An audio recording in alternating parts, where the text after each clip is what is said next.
Hey, Slifer Slackers! This is Tony Salerno, the original Chaz Princeton, and I'm here to introduce a semi-interesting YouTube channel that goes by the name of Anime Egotists. I guess I can relate to it, seeing as that ego is pretty important to the Chaz. The question is, are the Anime Egotists important to you? Why don't you stay tuned and find out? And welcome back to the Anime Egotists, where I don't know if I would eat a devil fruit that would just give you a better podcasting voice. That just seems like a waste of a devil fruit. Yeah, it'd have to give you at least voice for radio, I would think, to be able to be worth it. Yeah, I could not agree more.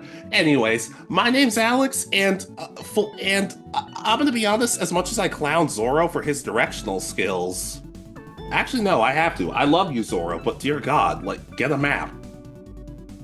It's okay. He reads it not even upside down. He reads it sideways. And I'm Richard. Yeah, and we don't get to talk about One Piece nearly as often as we do other stuff, do we? No, it's so long. I know you've seen at least through the time skip pretty much of it. I don't know how much into the second half, and I've seen into Wano. But I know I haven't seen all the movies. There's so much extra stuff that goes into One Piece. It's kind of harder for us to know everything we need to for a video.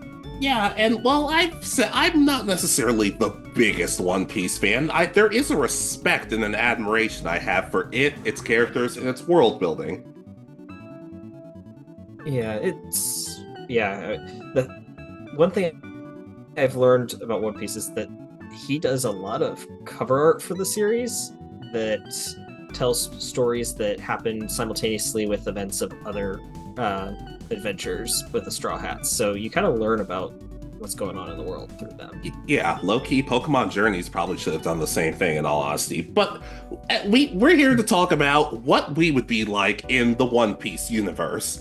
But we're not going to be part of the Straw Hat Pirates. Yeah, we've decided to make our own crews and kind of insert ourselves into the story without, I guess, interfering as too much.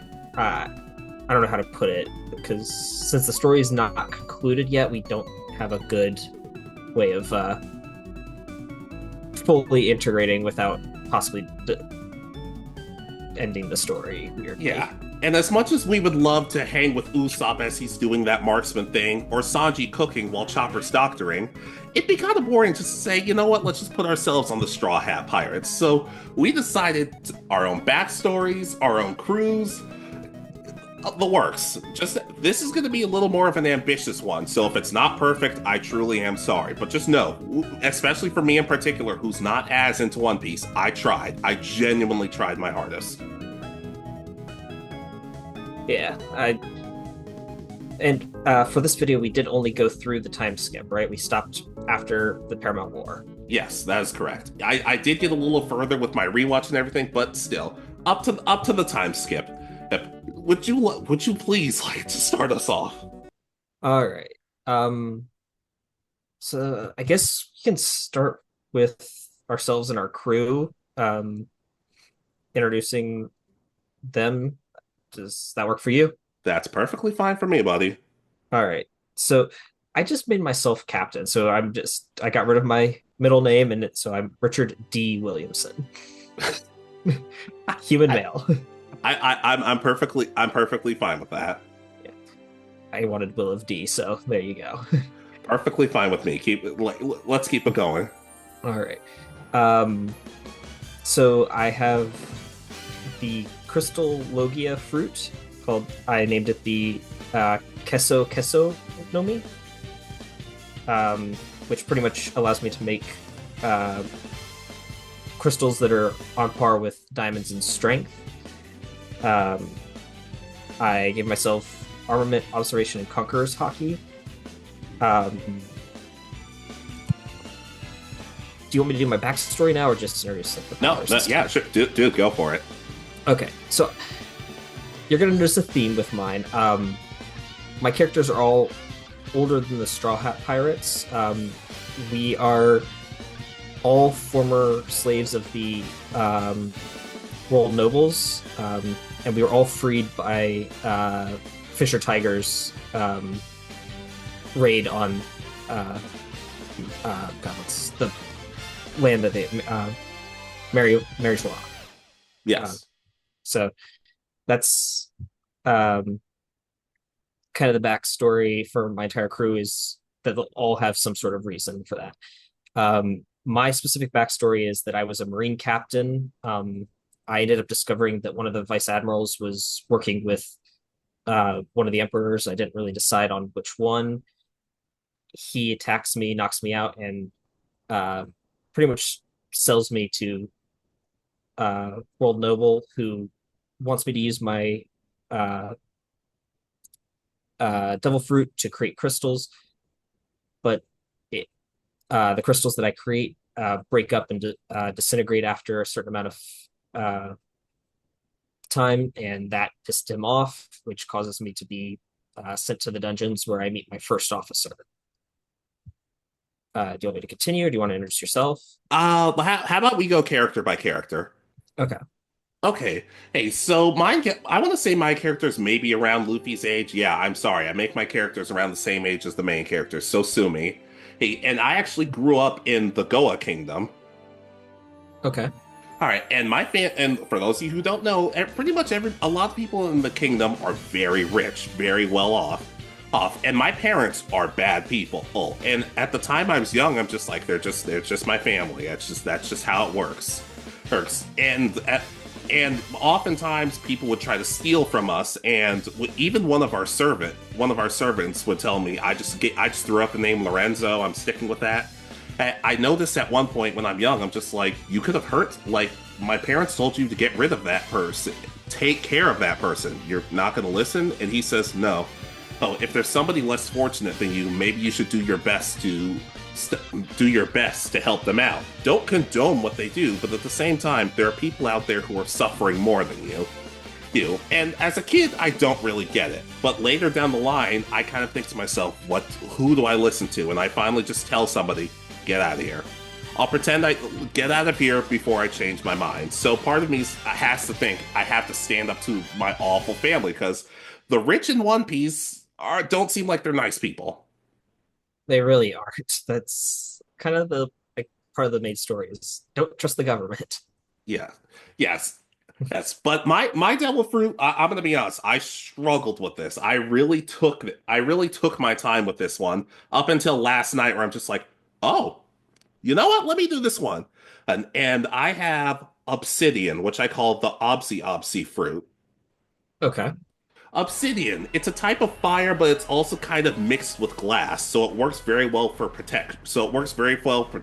I learned haki very early, later down the line for protection, and and glass is actually a lot stronger than you think it is, so it works for both offense and defense. But it starts off, it's only on my left hand. Yeah, I'm taking the cliche of, oh, do you have a devil hand or a devil all over your left arm like a Chunibyo? It's like, no, it's because of the devil fruit.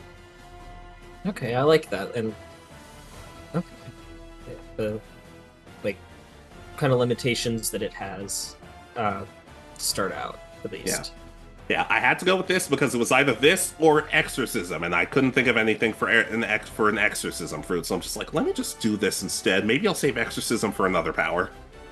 Yeah, an exorcism one, I could kind of see it be similar to Big Mom's fruit, if you know what that one does, where she can take part of people's souls and place it into inanimate objects. But I was thinking more of a Perona thing, but I'll talk about her later. Okay, I like that. I did forget to mention that, of course, being. Did you say the name of your character? I just stuck with Alex. I didn't give myself a last name. That's kind of the one thing where I'm like, oh crud, forgot to do that. Okay. All right. I did forget to mention though mine. Because I am a Will of D person, I do get all three types of haki. It's just part of that. Just I don't have any of them mastered at this point. It's just they're kind of in their basic. I've learned armament and observation basics. I only gave myself the one because, like I said, I was scrambling. But maybe if we ever do a sequel, then maybe I'll learn another. But let's just stick with that for now. Yeah. All right.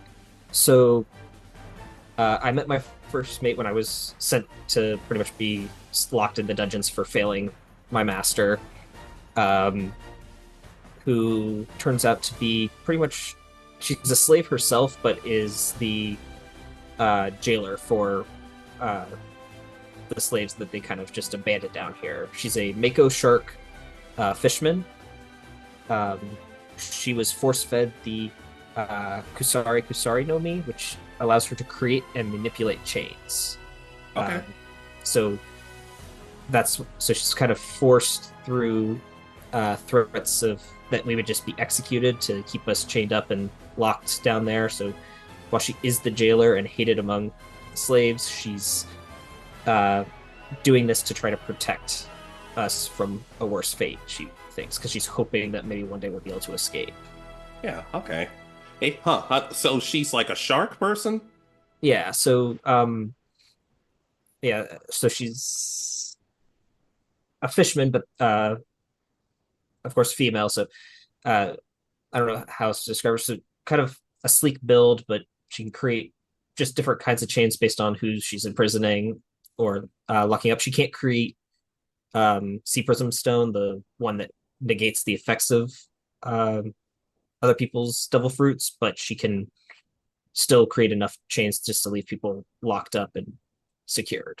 Yeah, yeah. I was about to say, if I had a nickel for every shark person we've created on this channel, that would be 3. It's weird how it's not a lot, but it's weird how it's happened that many times. Yeah. I did give her armament and observation hockey. She just learns it as we go throughout, but she does have those too. Yeah, I like that though. Though you're always going to get a kick out of me if we decide let's start throwing shark people into the mix. Yeah, this world is one of those that you can create that sort of thing. Yeah, mine's a little on the weird side, but I'll talk about them at another point. Okay. So do you have your first mate or somebody else you want to talk about? I do have my first mate. So after I leave, because it gets to the point where I see my parents beating up on my butler, and I'm just hey, look, I don't understand everything he is, but I at least can tell that he's a kind-hearted person. So after he's tossed out, I run away too. But through my emotions, I run away, and I take a ship, and I just sort of leave. And after roaming for what feels like forever, I end up in Mocktown. Okay. Yeah, and I meet somebody, and I didn't come up with his real name, but he goes by El Bronto. Those of you who don't know, Bronto, it's short for it's a type of beast that was considered a thunder god, and that's what his powers, the thunder fruit, thunder, not light. No, I didn't say lightning. I said thunder. They're very, very different. Okay. Yeah, so I gave him both you said adamant and he gets adamant hockey first and then slowly starts to learn observation as things go on, but when I meet him there I'm just sort of drifting, he realizes, hey, I remember you. And I'm like, what? You're the one. I'm like, I'm sorry, I don't know what you're talking about. And he says, you're the one. I ended up stealing from you at one point, but you decide to let me go. And I'm just like, hey, what's up? And I don't recognize him at first because I'm like, the person I saw, he was just like a kid at one point when I was younger. Well, he's gotten jacked at this point, and he has a luchador mask. Okay, nice. Yeah, but he's incredibly grateful for me. He's just like, you saw, and I get embarrassed about it. I'm just like, yeah, it's fine. And he's like, so what are you doing? It's just like, I'm just roaming at this point. I couldn't stand being at home. I couldn't stand being where I used to be. It's just like, I feel the same way. And his backstory is, he used to be a Marine, but when he saw what was going on with Luffy almost being executed, if not for the lightning saving him, he kind of realizes, wow, the Marines are a horrible place. Sure, he grew up as a thief and then became a Marine because he thought it was the right thing to do, but then he realizes the Marines are not where I want to be, so that's why he fled to Mocktown. Yes, insubordination, it's a serious crime, but he still decided to do it because he thought it was right. And after we save each other and we go through some fights, he decides, you know what? I like you. I like you. And as a reward for all you've done, I'm coming with you. And I'm just like, well, I can't stop him. So he just kind of decides that he's going with you. I like Yeah, that. and he's loud and he's excitable, but he's very kind-hearted, and he wants to be as strong as possible. And yes, he uses wrestling moves combined with his thunder. So if he slams you into the ground, you're going to feel the vibrations of it. Oh, nice. Okay. Yeah. That being said, he's also willing to fight a little bit dirty, and he'll even say stuff that's just like, "Hey, thanks for that."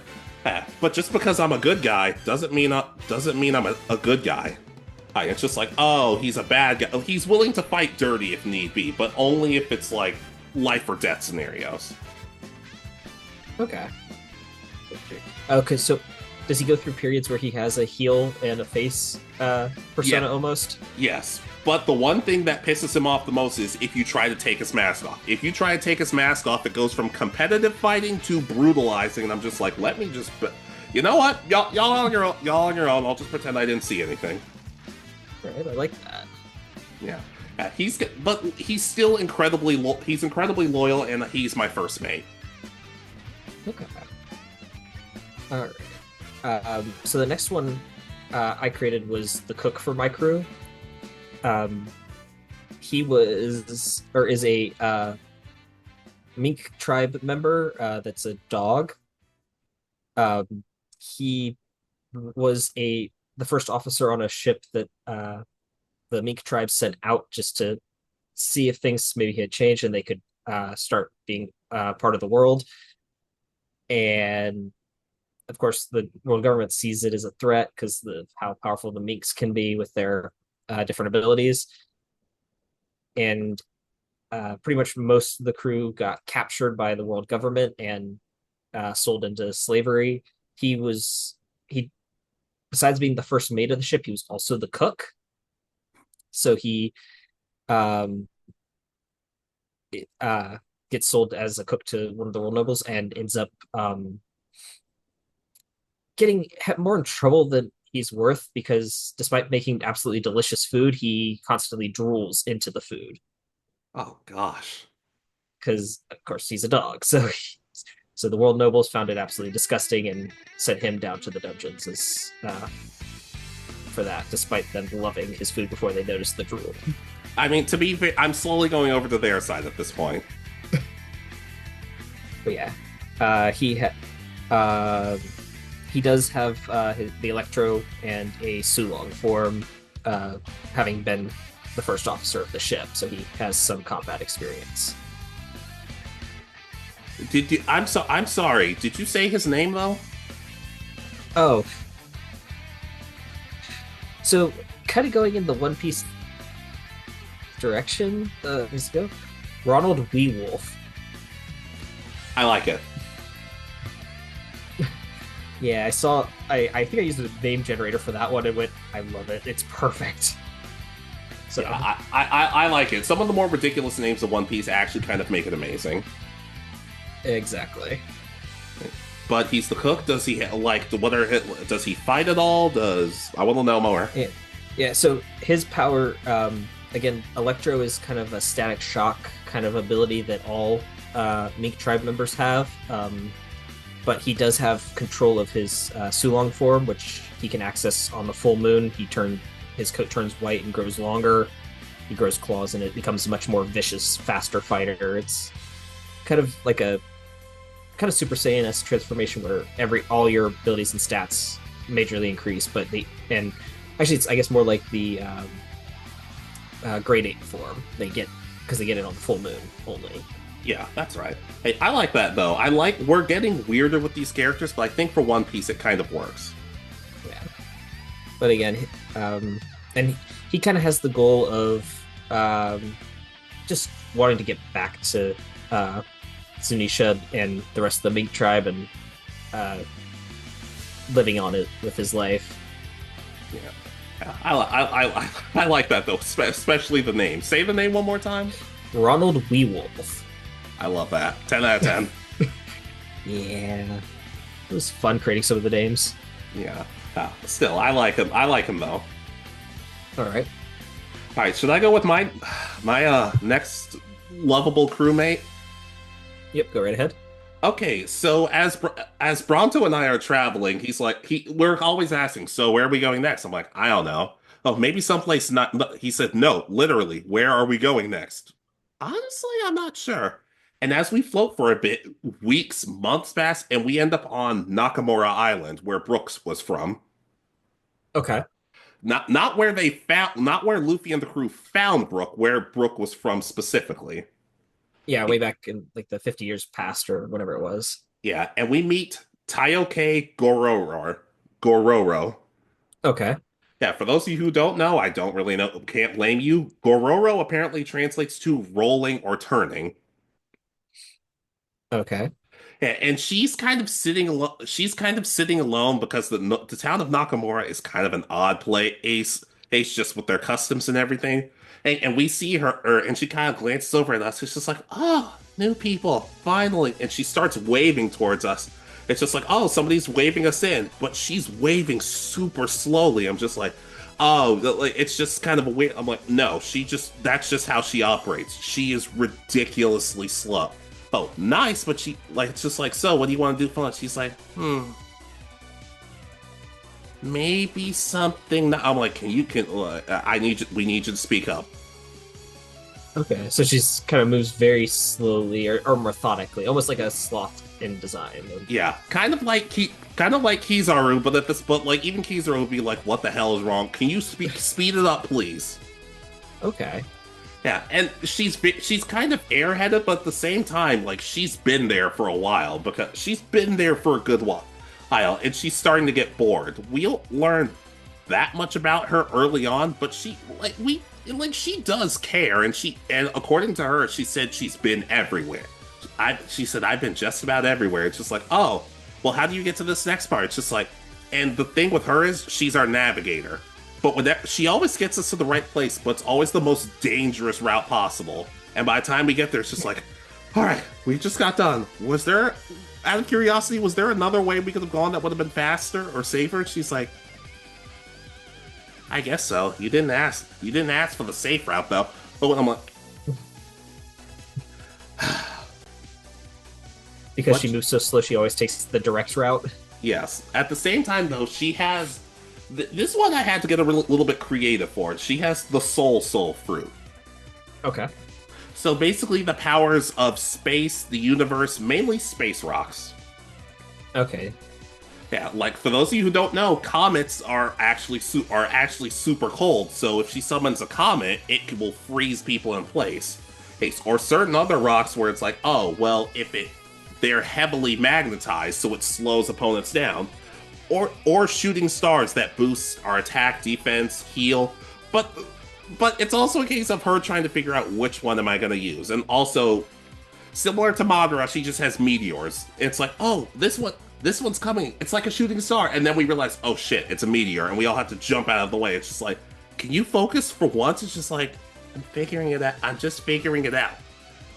Is she a malicious person? Not in the slightest. But like, it's hard to fully commit to her. It's hard to fully trust her. Okay.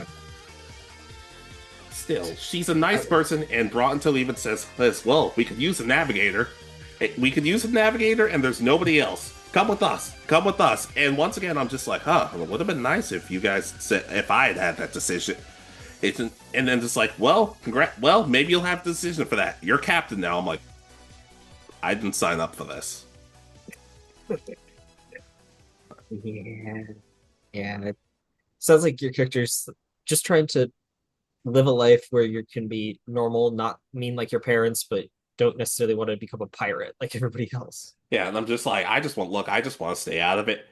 I want to be captain. And it's like, captain, all, and he's like, all in favor, I, and she's like,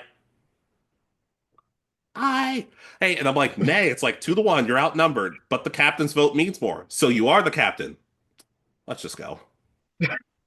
I I love it that it's your whole ship is probably is going to be run on democracy, but uh, as they try to install you as pretty much dictator and leader.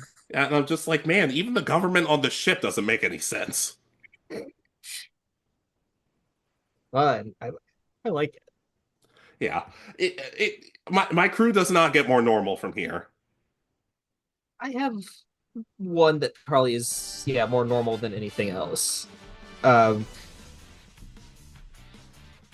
Pretty much. Um, there's a female human doctor. Her name is Elisa Cleoma, Okay. and uh, she got thrown in the same dungeon as the rest of us for allowing one of her patients, a world noble, to die. It was of old age, but they still blamed her, saying that she could have saved it because she was at the time one of the most renowned doctors in the world and was brought in specifically to save the world noble. Just knowing how they are, they when the person died, they turned on her real quick, blaming her for the death, and saying that she poisoned him or something. So, um, besides being a doctor, her specialty is that she has observation hockey and ate the uh, Beyond Nomi, which is, I think, if I remember correctly, it's the eye fruit, and it just gives her a whole bunch of different vision abilities: X-ray, thermal, UV, which she uses to help kind of diagnose some her patients. Um, when it comes to fighting, she uses um, a really weirdly modified syringe that has a blade that, and she fights it with a one sword style using kind of a rapier, like poking style. Oh yeah, I play Assassin's Creed. I know what you're talking about. Yeah, so it's just kind of a. But again, the handle's like a syringe. She right now she doesn't fill it with anything. She just uses it as like the handle of her sword, and she Yeah. even fights with her hand behind her back. Yeah, that shows some amount of honor, though. I do like that. Would she fight more on the honorable side, considering she's like, hey, focus on one hand because the other hand should not be a problem to you? Yeah, I think so. She's, as I said, she's kind of my most normal person, kind of that uh, Nami or I guess I'm trying to think if there's anybody else, kind of Nami in personality, but not as angry, just the more normal. Would As you consider Marco from Whitebeard's group? Would you consider him to be normal? Ish? well, for the most part, yeah, something like that where he's not the whack job like how or doing something really strange like Zoro might do, but uh he doesn't she doesn't have like any quirks. She's kind of the straight man in the comedy section. Yeah, I do have a straight person, but they are not. They don't show up for a good bit. Yeah, I've got two that I want to do together next, but I'll wait for after your next one. That's actually perfectly fine. So, can I go with my next one? Go right ahead. All right. So after traveling for a bit, like as much as we both like Taioke, she's once again she's on the slower side. But just because she's slower doesn't mean she's stupid. And she even thinks to herself at some point. She goes, "Someone's watching us," and I'm like, "What?" But and as we port, I'm sorry, I legitimately did not remember where we ported for this, despite all the stuff I wrote down. We come across somebody named Bert Spaghiari. Okay. Yeah, for those of you who don't know, out there was a thief similar with this name who got away with a lot of stuff. Apparently, when he got arrested in real life and he finally managed to escape, he jumped out of the window, landed on a parked car, and escaped via a motorcycle. Okay. Yeah, but his Bert Spaghiari, but his full name, including his nickname, is Bert Slippery Wild Spaghiari. Okay. And Interesting. he's known as a thief taker. For those of you who don't know, thief takers are similar to bounty hunters, but not completely. Thief takers act of their own accord and say, "Hey, I'll give you this person back if you pay me." And sometimes they'll even go out of their way to be like, to say, instead of killing said person, saying they did and saying, "Okay, I won't kill you for my bounty, but you have to pay me even more." They're very slippery, tricky people. Okay, so it's somebody who I'm trying to think of how to put it. they kidnap people to create their own bounties for them. Exactly. Yes. Yes. Okay. And he's been sent to bring me home because my family can't think, oh, well, whether he's alive or not almost doesn't matter. But we can't have him think that people are their egos are so shot that they're like, we can't have somebody run away from us. And I'm just like, I ran away from you because you're both horrible people. That being said, he doesn't have a devil fruit. Okay. Yeah, I like that. You need a couple people that just don't have that extra special ability. Yeah, but he's also very adept with weaponry, and they never fully explain this in Beelzebub. But one of the main girls, Cuneta, she had these different slices and attacks, and she didn't have any superpowers or anything. It was just based on hard work and pushing herself. Oh, and the one thing I noted, and kind of his kind of weird quirk is that at his all of his attacks are in different languages. Is whether it's a made up language or an actual real language, it's up to you to decide. But they're all named after ridiculous phrases. Okay. Like I'm not gonna even try to that I can pronounce this phrase in the language it's supposed to be, but the phrase in English translates to that would even make a dog in a frying pan crazy. I don't know what that means, but all of his attack. Let me put it this way: all of his attacks are basically Gintama themed episodes, just the ridiculous weird stuff. Okay, so kind of like how Zoro, all his attacks seem to be named after sushi. Yeah, more or less. But at the same time, though, while he's ridiculously strong, it's also we're the three. It's 3-on-1, but we're all three of us are fighting him at the same time. Hi, but but he starts to realize that right before he deals the killing blow to me, he Bronto and both of my crewmates get in the way, and they realize, don't you realize the bounty you could get on this person's head? And it's just like, yeah, but he's our captain, and we're willing to lay our lives on the line for our captain. And we managed to escape, but then people start to realize, wait a minute, if thief takers are not trustworthy so he gets run out of town, and he jumps out of the window. Oh, but rather than landing on a car or a motorcycle, because as awesome as that would be, he lands on our ship. It's just like, and we're like, we could stop you again. But we also really like our ship right now. And he's like, very well. I'll cut you a little deal. Well, keep me alive and I'll join your crew. And both of them suspiciously, they go, yeah, sure, why not? All in favor, they all vote. And I'm like, once again, Captain, I think, shut up. And once again, you're outvoted, and he joins your crew. Yeah. Kind of reminds me of Nico Robin's chance to join the Straw Hats at the end of the Alabasta arc. It's just like, here, let me join the Straw Hats. Okay. And they're all like, Luffy! And Sanji's like, thank you. But he's like, but in exchange for that, I'll make us whatever we want. But we just have to catch it. And he's kind of known as our chef, but and half of his foods don't make any sense. Like when you talked about how it's like in Food Wars, it's like, oh, he combines peanut butter and octopus. But whatever weird stuff he combines is always delicious. Okay, I like that. It's kind of like it could look absolutely disgusting, but it actually tastes amazing. Like he could take beef and toothpaste, put them together, and be like, oh my, this is really good. But whenever he cooks something normal, it's always terrible, and we can't figure out what it is. Okay. I like that. It's such a weird combination of stuff. Yeah. Yeah. And similar to Sanji, like Sanji falls in love with every woman he sees. It's not the same for him, but he doesn't fall in love with quote unquote traditionally beautiful people. The stranger you look, the more attracted to you he's going to be, and none of us can really figure it out. Okay. Like if he saw Ivankov, let's just say the flirting would get intense. Okay, so just not okay. I understand what you're saying though. Yeah, because half the characters in One Piece don't look normal, traditionally beautiful, but that's okay. But that's it that's it for Mr. Slippery Wild, which honestly I could have just gone with that, but that's it for him. That's it for our chef. Okay.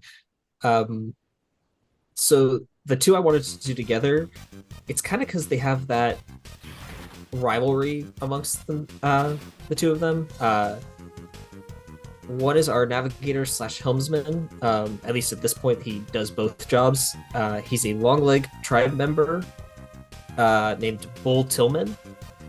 And the other is our shipwright, a long armed tribe male named Eric Douglas.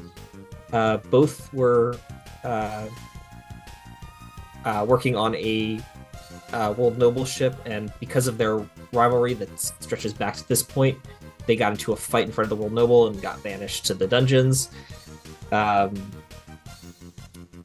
The Bull Tillman, the long leg tribesman, both of them use the power Rokushiki, which is the like martial arts used by like government agents.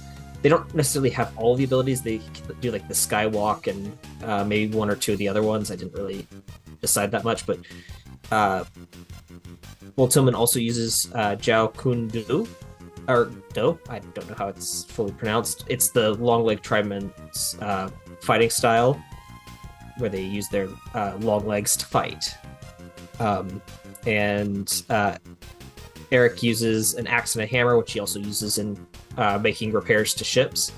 Okay. But they're, as I said, they kind of have that rivalry where whenever, if and when we get bounty changes and stuff, they are constantly fighting over it. I made their bounties the same in this case, where they kind of tied up with each other and are just like, now they're angry all the time at each other, but when they fight together, they're like an unstoppable duo. I like the idea of that. Yeah, it kind of reminds me of Sanji and Zoro in the sense of they're both ridiculously powerful on their own, but when they're together, you're not going to be able to stop them, provided they don't bite their heads off every 2 seconds. Yeah, because they'll fight over like who killed more. I also see them maybe having that Legolas and Gimli dynamic from like Lord of the Rings, where they, in a battle, they start counting and going over who has more kills. Yeah, I would like that. I would have fun with that. But yeah, their big thing is, again, they fought and got arrested for pretty much just pissing off a level. But I put them together because they. And what's worse is that they got locked in the same cell. Oh gosh.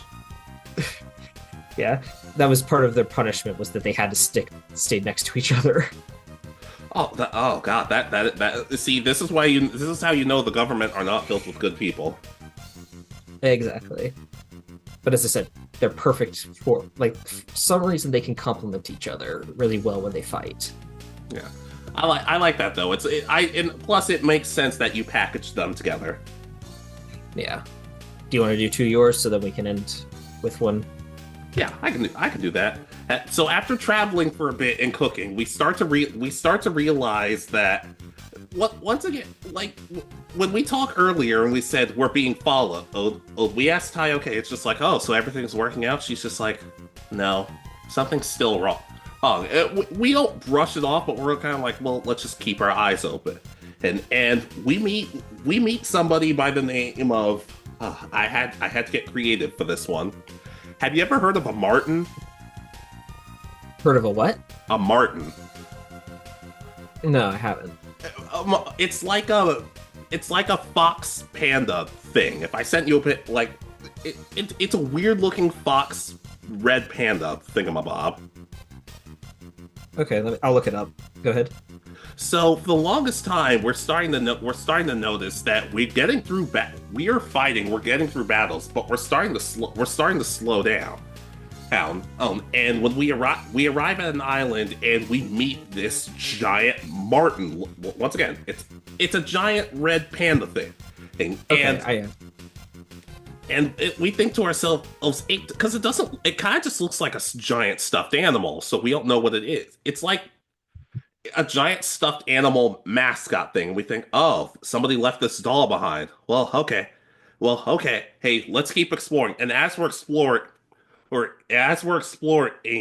Bert feels something grab at his leg, and he shrieks. He's just like, what is it? It's just like something grabbed me. It's just like, I don't see anything. What? Do you think the doll moved? And the Martin just turns its head like, and we're all horrified by it. We get through the battle though, and and as we're limping back to the ship, the Martin stands up and punches Bronto in the stomach, and we're thinking, do we have to fight this thing? And Bronto stands up and is like, huh, I feel better. And it's just like, what was that? And I had to get creative this one because I called it the Shin fruit, and it's the Japanese term for nervous system. Okay. Hey, so the power is a little strange because, as we talked about before in Naruto, Tsunade has that ability where she can shut off or misdirect someone's nervous system that she never decides to use. Come on, Tsunade. Hey, at the same time, though, even though he's able to shut something off, he is able, like, it's very smart. It's very able to heal people, almost doctor levels. And I had a very sad backstory for it. Okay. So at first, it's just like I guess, under the ownership of a little girl, and the girl would always go to visit it. Would always go to visit it. Like maybe it's in a store and it's a bigger thing, and she's like, oh, I want to sit with it. I want to buy it I want to have it someday. She would read its stories, sit with it. But the girl was also always escaping from home because she was really, really sick and wanted to see the world. Well, and unfortunately, she always says, well, once I'm older, I'll have my Shin devil fruit. But sadly, when she leaves it behind one day, and it's too late, the girl has passed on. Her sickness took her. And as sad as it is, as we know in some cases, inanimate objects are allowed to have can have devil fruits. Yeah. So it takes it on, and for those of you who don't know, Martins are incredibly shy. They do not like other people. They do not like other people. Oh, and they take it and bring them on. It's just like, please, we can't. Bronto's kind of he's kind of frustrated at this point because he's like, I guess as second in command, we can bring him. It can help heal us. I'm like, what? Once again, guys, you could just talk with the captain. No, I'm just not gonna pretend like it doesn't even bother me anymore. Right? It's like, well, what should we name him? It's like, well, it's a Martin, and it can heal us. How about Marty? Do you have a problem, Marty? And Marty just sort of turns its head back, and it's just like, we'll take that as a yes. All right, so it kind of follows the normal logic of devil fruit inanimate objects. It gains some level of sentience, but it still like doesn't speak or anything. Just kind of is there. Yeah, I'm gonna put these up on screen later, but I'm gonna send you pictures of Martins just so you can see what I'm talking about. I think I found one. It's like a little badger, red panda looking thing. Yeah. Okay. Yeah. And I also I remember a few months ago we did a video and I talked about how Kigurumi from God Eater was one of the more interesting characters I want to know more about. And I showed you the picture and I'm like, yeah, it's this weird looking giant rabbit mascot thing with stitches. It would look similar to that. Okay. Yeah. And the one thing I forgot to mention about my crew is I give everybody everything that I take from home. I give Bronto his bandana. I give Taioke her hat, a hat she really liked. I give Bert a kimono, and I give Marty a jacket because it's my way of saying, hey, my family probably did some bad stuff to get all of these, so you guys take it because it's my way of saying you guys are my family. Okay, I like that. Yeah. But once again, they just bring him on. He's our doctor, and he doesn't talk. He doesn't say a word. He helps us when need be, but for the most part, he kind of just sticks to his own. Okay, so he just kind of like sits in the corner until he's needed to help heal somebody or something. Yeah, we don't even see it eat. And the one time and as it slowly starts to warm up to us, and we see it's like, oh, so what happens when we see this thing eat? It happens off screen, and we're all horrified. We're all just like, okay. It's okay. Hey, Marty loves us. We're gonna be all right. It's kind of like a raw fish gets like lifted up, its mouth starts to open, then it cuts to like all of the crew, and they're all just like, So, so, it's and like, we're all just holding each other because we're horrified. okay, I like it. Yeah. So I guess I should do my next one though. Yeah, go right ahead. All right, my penultimate crewmate is her name is Taino. Okay.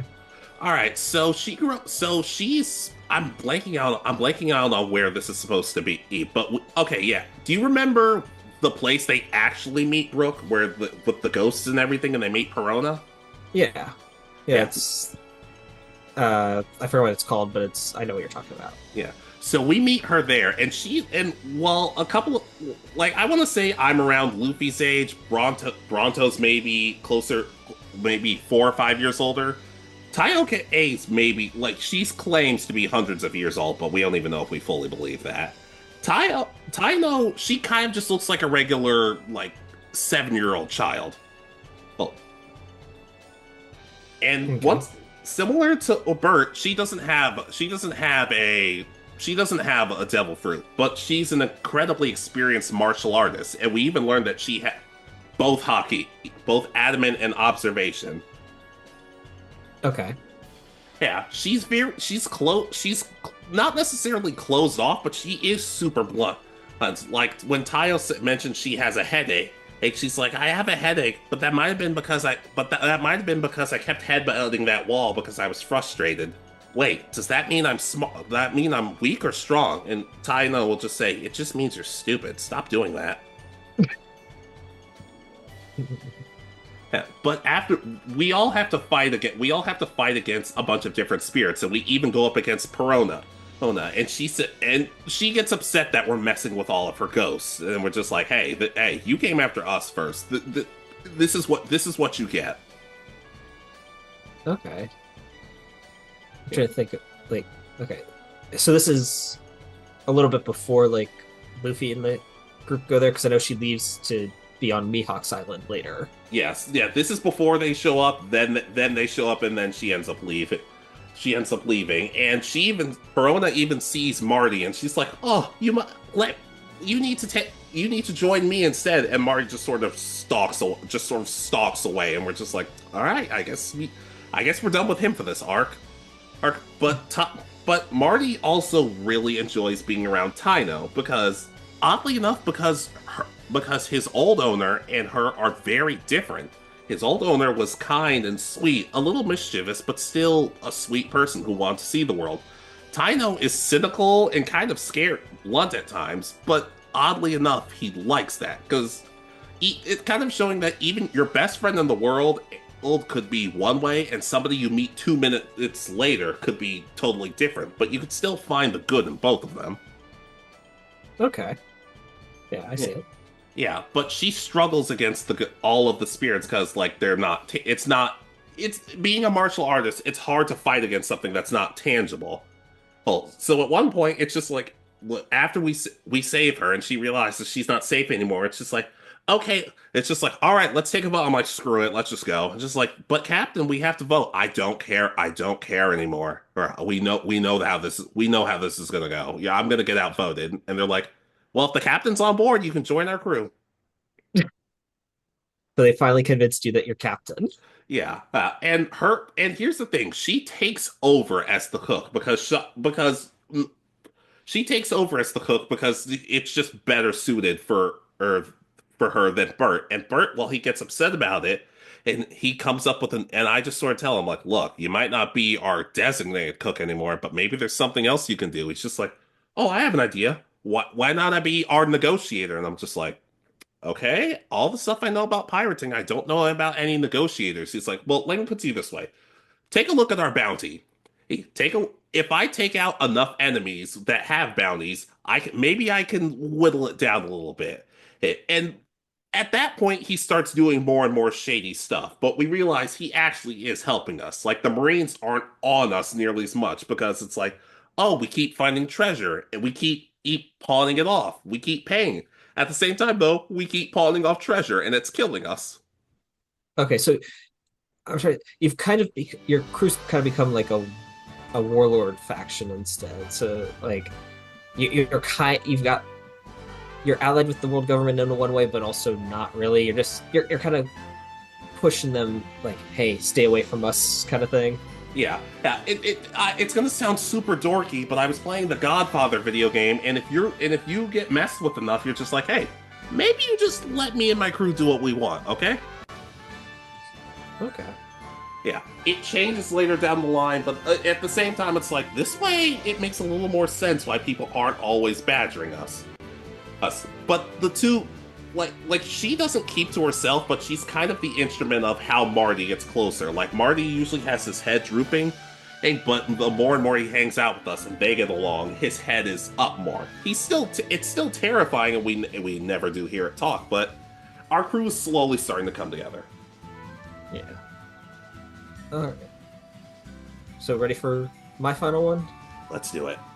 All right. So my final one, actually, I've kind of changed my mind and just changed her backstory a little bit.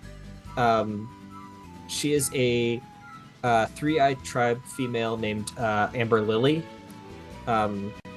She actually worked as the head of security for one of the world nobles, but hated it with a passion, but knew if she tried to leave, she would either be forced to stay or killed, or something would happen that would cause her immense grief, so she just stuck with it. She's our marksman for our crew when she finally joins us, but and she uses a very special scoped gun that has 3 separate scopes for her to use for each eye that allows her to shoot some extra accurate shots at very long distances. Nice. We meet up with her because once Fisher Tiger starts his rebellion and starts freeing slaves, she's the one that helps get us all out of the dungeon and starts leading us through the streets of that area to a marine ship that had docked that was disembarking marines that we've captured, and that actually does become our pirate ship. Nice. So that's kind of the backstory, but it kind of connects us to a whole bunch of different crews and people later on. The Sun Pirates, the Fisherman Pirates, and what was it else? And the Revolutionary Army through Okay. connections through that. Yeah, I do I do like the marksman thing though. Going back with my rewatch, I'm like, yo, Usopp is kind of hella useful when you start to think about it. Exactly. So it she takes time to take her shots, especially this early, because her shots she likes being her record of being a perfect shot every time. But she will take that extra moment to line up every shot, and you know that it will hit. Yeah, I like that. Say what you want about 10-10, but her aim was really good, so that works out. Yeah, but that's my crew is all that. She has a more serious personality at start, but I kind of picture her being almost Robin-esque, where she's very serious on the outside, but has that very cutesy thoughts that like Robin has. Yeah. I think her and my new cook would get along well. Yeah. Still though, I really like your crew though. Okay. I like yours so far as well. Yeah, well, should I talk about my last crewmate? Go right ahead. All right, to editorialize a bit, I tried my best to come up with new types of characters for this. So I want to challenge myself and create a character who we've both kind of said we don't fully understand the hype behind, what's the intrigue. So I spent hours, weeks, days, weeks trying to figure out how do I completely do this character. So if they're not great, I apologize, but please know I tried my hardest. Okay.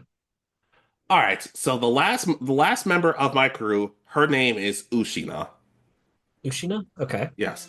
But yeah, remember I talked earlier about how we were being followed at one point. Hey, this is a character who pops up on a repeated basis. Her name is Ushina, and she has the Hydra fruit. Hydra being a translation from Mercury. Okay. We actually go up against her a lot, and to put it as bluntly as possible, she is unhinged. Unhinged. Okay. Okay, and as we fight her numerous times, and our philosophy is stop her, get her out of here. We don't care. We don't care what happens to her. But Taioke, like we said, she knows we were being followed at one point. And right before like Taioke wants to do the killing blow, but she kind of just sits down she's like, why are you attacking us? And Uchina doesn't know at all how to respond to that. And at first she just seems like she's this unhinged monster who wants us all dead and is a sadistic, bloodthirsty fighter. But then we learn so much more about her to the point where she is the saddest person that I'm about to talk about. When she was young, her parents were taken from her, and I mean they were killed at one point. So she made it her life's mission to find the pirates who did it. And the pirates who did it were villainous, horrible people. So she spent months trying to track them down, months blending in before finally taking them down. But I learned this from the movie Shock Corridor. A guy goes into a prison to learn more about who committed these awful crimes. Well, it's a hospital. But the longer he stays, the more it affects him. The more his mental state deteriorates. And at that point, and she's finally at the point where like she's gone. She's completely lost. But Taioke doesn't see that. And as we learn more, and we're like, wow, this person's been through a horrible amount of stuff. It doesn't condone at all what she's done. But at the same time, though, it puts me and Taioke kind of at odds because as dunderheaded as she can be sometimes, she's a sweet person, and she still wants to be like, maybe I can help somebody. But I put my foot down and say, we're not helping her. After all the stuff she's done, what makes you think she's earned a chance at redemption? And she gets taken away to the same prison that Ace was allegedly at. Okay, impel down. Yes. And with all the levels, she's still finding a way to survive. And Taioke and I are not on good terms at this point. She understands I'm captain, but there's a little bit of hostility between us. And at some point, like even Bronto's like, Captain, look, I get it. But could you at least be a little more sensitive about what's going on? And he regularly calls me Jefe, his boss. I was like, Jefe, look, I get it, but just make sure you're thinking about the crew, okay? And I'm just like, yeah, I know. It's not a popular opinion, but it is one. And when Taioke eventually runs off, because we think to ourselves, maybe Bert can get into the prison and pay off some debts for us. Taioke runs off with him, and she tries to find Ushina. And as she's breaking out, they're getting their asses kicked, and Ushina doesn't understand why someone's being so kind to her. And right as they're about to be killed, we show up and break into the jail, and I'm just like, you idiots have something that belongs to us. And as calm as I am, I just snap and be like, you better be willing to give it back. Heck. And as we're trying to escape, we also remember when Mr. 2 sacrificed themselves? Yeah. We barely save him. So he's still alive, but he's still stuck in impel down. But he still encourages us to keep going. And at one point, I just tell Ushina, I'm just like, look, at this point, I'm not entirely sure whether you deserve to be free. That being said, based on all the ways you've been treated by the government, people in general, I don't understand everything, but I get where you're coming from in a sense. And you and Taioke seem super close, and she seems to be the person saving you. So do you want to join my crew or what? I like it. Yeah. And she's still unhinged, but she's fiercely loyal to Taioke to the point where nobody's allowed to be mean to her. But as time progresses, she does start to kind of adjust more. And she fixes the ship. She fixes the helmsman, correct? No, that shipwright is the one that fixes the Shipwright. ship. She's the shipwright, but at the same time, there are still bloodthirsty tendencies in battles. Remember, Mercury's not some harmless thing. It does drive you crazy a good bit. Okay. Yeah. But she goes from hostile, scary, unhinged to unhinged, but she grows to be a little more normal about it. She can finds a way to control it when she's just around y'all, but then when in battle, she allows the psychopath to come out. Yeah, and how it works is every everybody else is here. Here. Everybody else is here. The crew is here. But for her, Taioke is up here. It's similar to how in Grand Theft Auto, Trevor values Michael more than anybody else on the planet. Okay, so okay, I understand that. But then at that point, I get on my hands and knees and I'm like, and Taioke's like, I just want to say, I'm like, I'm sorry. As your captain, I should be more sensitive to things like that. Even if I disagree, just throwing your feelings aside was ridiculous. It's, I'm not great at being a captain, but I hope you find it. And she just sort of wraps her arms around me, and I'm just like, I'm just happy you're okay. The nice big emotional moment, right? Yeah. When your curve kind of forms its initial full look, I would Yeah. say. And like I said, Ushina never fully changes. Like, she likes being in battle, and she likes her friends being in battle. She does say some stuff that freaks me out, though, and I'm stealing this from Total Drama, the new Total Drama series, where she's like, if the captain gets hurt, he screams. I like that. But if the captain dies, he stops screaming. I don't like that. So I saved him, and I'm just like, at least you're honest. I respect that. I don't know why that character is just amazing. Yeah. Unhinged, and like I said, like, if any of you have suggestions on how to make her more compelling or just something like that, please let me know. Like I said, I tried my damnedest, because I went from bloodthirsty quote unquote yandere to bloodthirsty, Controlled yandere. Yes. All right, I like it. Yeah, but I suppose we should also say what our crew names are. Like, what's the name of what type of pirates we are. Okay. So I named my pirates the Chainbreaker Pirates. Shit, that's a good one. And it has to do with after we kind of escape on that one, after some infighting, because again, some of us have been government employees, some of us were pirates or other things in the past. And then, of course, one of us, my first officer, being pretty much the one that kept us in prison. We disagreed for a while, but it was decided, because where we made landfall after escaping was the headquarters of the Revolutionary Army, and most of us choose to join them because we decide that we don't like the current system with all that, and our goal specifically as a crew is that we want to free all the slaves from this world. Yeah, I like that though. It's a badass name. I like it. Yeah, that was kind of where I think that's how I got the whole idea for my crew. Yeah, I like it though. I feel like this is one of the better named videos we've had. I do too. All right. So what are the name of your pirates? Okay, so at one point I kind of just look with how insane my crew is. I'm just like, you guys are a bunch of dullards. I swear, and they all get along pretty well. But me and I guess Marty to some extent are the ones who are kind of just off on our own.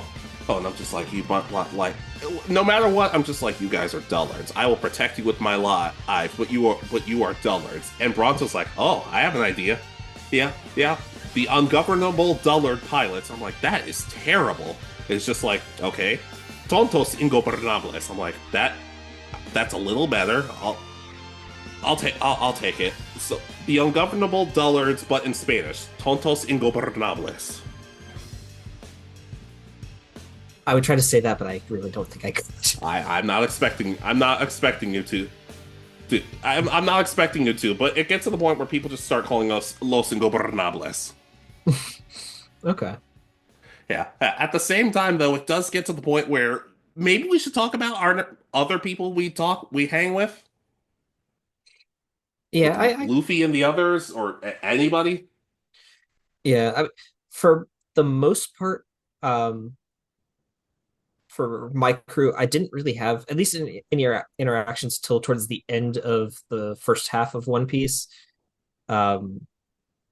my characters are in East Blue at the start of the One Piece story. We're actually there to try to convince Arlong and some of his pirates to join the Revolutionary Army, not realizing that they've pretty much enslaved a village, and that pisses us off. So we actually are sail away from the island to go to plan a way of attacking him and his crew, but they Luffy, and that's when the events that involve Luffy are actually take place. So we just miss Luffy. We sail back to the island, and it's like, where's Arlong? We came here to deal with this and free y'all. And okay, well, okay, so then we just sail away. I had similar ideas that we just keep missing Luffy and the others. That being said, I did have that we ran into Blackbeard's crew a good bit, and that's where we get our collective asses kicked. Okay. You remember his right hand man? I think it was Bergerus. Yeah, he's the other wrestler kind of gimmick guy, right? Yes. Bronto has the philosophy. They keep having the philosophy of one day they're going to finish each other off, and the winner gets the other's mask. And that's where Bronto gets a little more serious, not nearly as playful. And even though he gets his ass kicked a lot, at some point that's when he does master his both adamant and observation haki. And it's at this point, and even though he used to be a Marine, he does think to himself, did I do the right thing running away? But then after seeing everything that goes down with Ace, Whitebeard, and everything, he even tells me, it's just like, I made the right call sticking with you. Okay. Yeah, I like that. I guess the big moment I had for mine was all the way right before the start of the Paramount War. We are actually in what's it called? The Sabadell Archipelago. Okay. Our whole goal is to rescue the slaves in the slave market, and we've infiltrated. Where some of us are posing as guards, some of us are just on the island, and I put scroll down. Amber Lily is hiding amongst the slaves to infiltrate, so we have different ways of interacting, and pretty much our whole plan goes up in smoke when Luffy punches the Celestial Dragon in the face, and we end up fighting with Marines, and we're partnered with some of the other supernovas like Eustace Kid or something, trying to escape the island with as many of the slaves as we possibly can. And we've kind of known Luffy because of his reputation, but we're just kind of like, damn it, Luffy, we had a whole plan to get all of them out of here. And I know you got pissed, but you screwed this up. Your father's going to hear about this, because we work with Dragon. Yeah, I would tab on Luffy a lot. I like him and all, but he can be a pain. Yeah, it's like our whole goal got screwed up. So we managed to get most of them. I don't know if we get all of them rescued, but we do manage to help get them to our ship to get them out of the hands of the slavers. Yeah.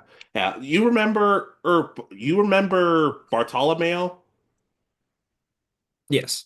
Green hair, weird fanatic guy. Yeah.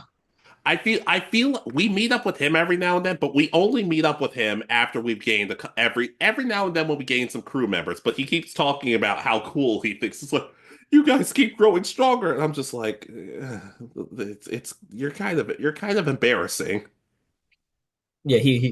Is he trying to convince you to worship Luffy and follow in his footsteps? Yeah, and at the same time, it's just like, look, I don't know Luffy that well. Maybe he seems okay, but I don't know. We even meet up with Hancock at one point, and Bert, he doesn't ignore her like Luffy, but he's kind of like, traditional beauty. Traditional beauty. That's disgusting. And she's like, what did you say? It's just like, we'll just go. Please shut up. Please shut up. Is she looking down her nose at him by looking straight up? Yep, and she starts lifting her heel for a kick, and we're just get on the ship. Down the ship. Yeah. I would say for my team, or for my crew, we do get seen. We're the ones that bring Dragon to the start of what was it? Loketown, where and just because he asked us to bring him there because we were in that area already, as he sees his son off on his adventure, or assuming that's what he's there for. Again, we haven't really learned what he was in Loketown for. I think that's what it was. Yeah. So, and then the only other time I have that we're kind of seen is in Jaya right before the Sky Island arc, where they're offloading some slaves that are seen, and then and taking on new provisions before our next thing. And then oh, I did forget. Final appearances. We the slaves we rescued in Sabadi were shown dropping off at the headquarters of the Revolutionary Army at the right before the time skip, and we bring the newspaper in, and it's shown us handing it to Sabo, and that's what triggers Sabo's memories to come back. Yeah. Oh, so you're including your favorite character, Sabo. Since I'm so entangled with the Revolutionary Army in this, I have to. So at least it's just like, hey, we just like coming in. I hand him the newspaper because I'm like, oh, there's some interesting news. Whitebeard passed and stuff, and then you see him like hold the newspaper and do the start shaking thing as he gets his memories back. For me, you remember Kuma, correct? Yeah. I feel we run into him. We run into them every now and then, and it's more of a. It's well, it's he's one of the few who's like you are getting stronger. I'm gonna let you keep. He'll teleport every now and then, but at the same time, like Kuma's not the worst person. Kuma's not the worst person. Okay. Yeah. Yeah. He's because he was actually a good guy that's doing all this to help save his adoptive daughter, if I remember correctly. I don't know all the details because that's in the next arc after Wano. So Yeah, but he's also very close with Taino because it's like she's just a little girl with who hangs out with our stuffed animals. Like, and every now and then Taino will just pull out a lollipop and hand it to him. And it makes him reminisce about his daughter. okay, I like that. Yeah. I'm trying to think. I don't know any of like the vice admiral names, so I'm just gonna say that the vice admiral that betrayed me, we do run into in some of his dealings with either warlords or something, and he's kind of like my rival. He is constantly trying to capture us, hoping that it'll get him a good promotion and get him access to the Revolutionary Army. Yeah. And oh crud, I forgot about Perona. Okay. Every now I just tell her, look, you're not joining our crew. She's like, why would I want to join your crew? Well, I'm just saying you're probably not gonna join. Like, and the two of us, for whatever reason, like as calm as I try to be, for whatever reason, she sets me up. She sets me up. Off. It's just like, how about I use this hand to stop any ghosts you have since you want to be a child so badly. And it gets to the point where my crew is like, let's just stay out of this, okay? Okay. Hey, Yeah. but she even says, well, at one point, it's just like, well, maybe it's just like I don't even get it with how your crew is sometimes, and that's when she touches the nerve, and I just have to hold back. I'm just like, I need them more than they need me. I'm not nearly as motivational as Berto. Oh, I'm not as kind as or as resourceful as Bert, or not nearly as unique and resourceful as Ushina can be. Marty helps people whenever it gets the chance, and Taino's able to tell it as it is. I can't do any of that, so I'm always relying on them. That being said, I do what I can so they can rely on me too, whatever that is. And that's when she's kind of like, oh, wow. Okay. And then just she continued to like kind of follow your crew, kind of like how Perona is in the anime, where she's Yeah, still yeah. And even when we get along, I'm like, "You're not joining this crew," and she's just like, and it's she wouldn't say these exact words. I'm like, "You're not joining our crew. Bite me." I'm like, "Gay." The only other character I had in mind was Vivi. okay. The rest of my crew tried to get her to join, but she claims she's a one piece, she's a straw hat pirate, and we're just like, oh well, that's all we can do. And we both kind of realize that we've both kind of grown up with higher class, but we still try our best to be good people. Okay. So she has the respect because you have the similar backstory kind Yeah, of thing. Well, yeah. not. But whenever it's the two of us talking, I look around and the rest of my crew are trying their best to hide but listen in on us. And it's just like, and they're just like, we're not interrupting, are we? I'm like, there's nothing going on. Please just leave. Okay. Uh,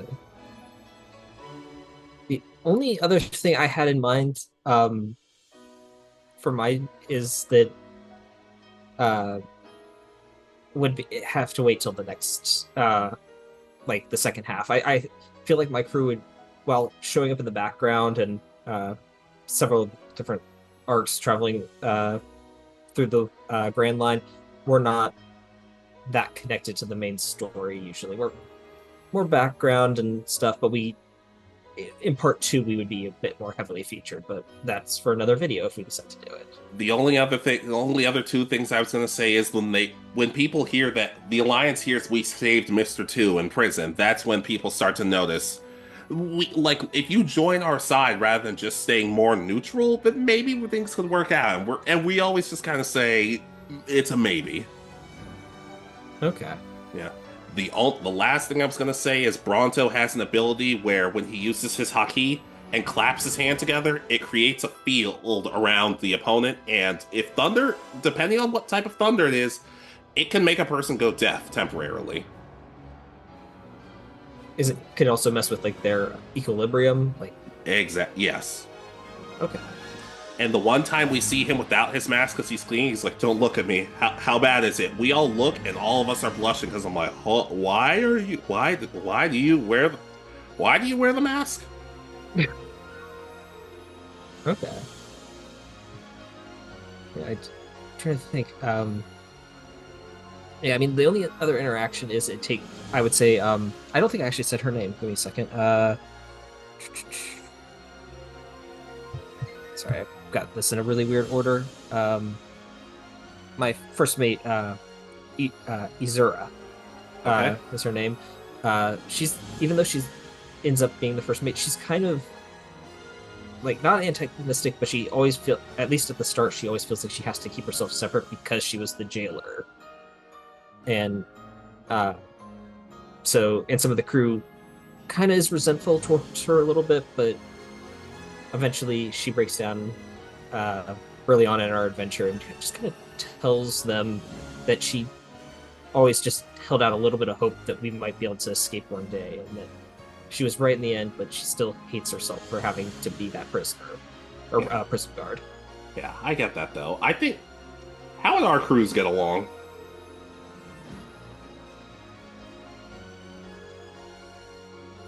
Um, I think it's kind of that weird mix because mine I think are a bit. I mean, while there are the comedic elements, are more the straight laced like pirate crew, and yours end up being a bit more comedic, but still crew overall. So I could see it being one of those that get along, but it's more of like just like we only work together because we both have the same goal for a few minutes, and then sail our other ways. I feel like Bert would like your fish part. So it's just like, huh, yes, finally, someone unconditionally beautiful. That's my type. And I'm like, please don't be weird. I could see her being very embarrassed and like she fires chains out at him and I could see him just going kinky.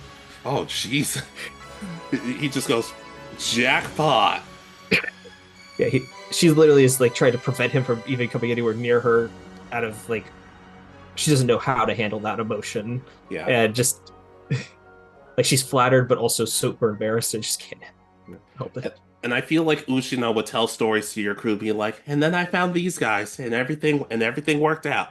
How all those people I slaughtered, all those people I stopped, all those people. Don't you just feel?" I'm just like, "Yeah, we're sorry. Trust me, she's doing so much better than we think. Just relax." And I try to pet her, but she tries to bite my hand. I'm just like, "Okay, no, it's a work in progress."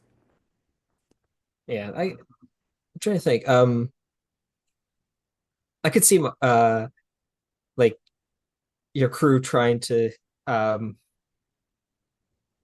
while you have your cook wanting to recruit the my cook just randomly just 'cause They love his cooking and love that he drools. Oh, and then it's like, wait, did we leave all the cooks in the kitchen at the same time? Don't you think that's a little And then we just hear a giant boom. It's just like, okay, maybe just one person cook, and just so none of us die yet. Yeah, I could see our cooks actually having kind of a weird rivalry because they both are just kind of the weird ones of our crew. Yeah, but anything else? Not really. I'd love to do a part two because, as I said, I have more ideas for part two of I One Piece, but I have that's more down the ideas road. for Powers and maybe a couple of crew members. I don't think Powers and story stuff. Yeah, story stuff for sure. I could build a couple more crew members to fill out the rest of mine. Um, because again, I've got a couple positions I have in mind. I just these were the ones that I felt like, okay, I need that. I need that. So Yeah, yeah. But just to reiterate, me as captain with my obsidian powers, there's a first mate luchador, or an airheaded navigator, either a thief taker who goes from cook to negotiator, or a martial artist is a child martial artist, a Martin who's incredibly scary but can heal. Well, and of course, an unhinged yet still likable shipwright. yeah, and I've got uh, myself as captain with my crystal logia fruit that allows me to create super hard crystals. Former marine that is kind of looking to fix the system that he was a part of that failed him. My first mate, Fishman, female that hates what she was forced to do. A Mink tribe dog that was just trying to find his way home at this point. My female, more straight laced with her funky sword, doctor. My fighting helmsman and shipwright, and then finally the former marksman who uses her special scope to kind of take her time, but she takes out every target she shoots at. Yeah.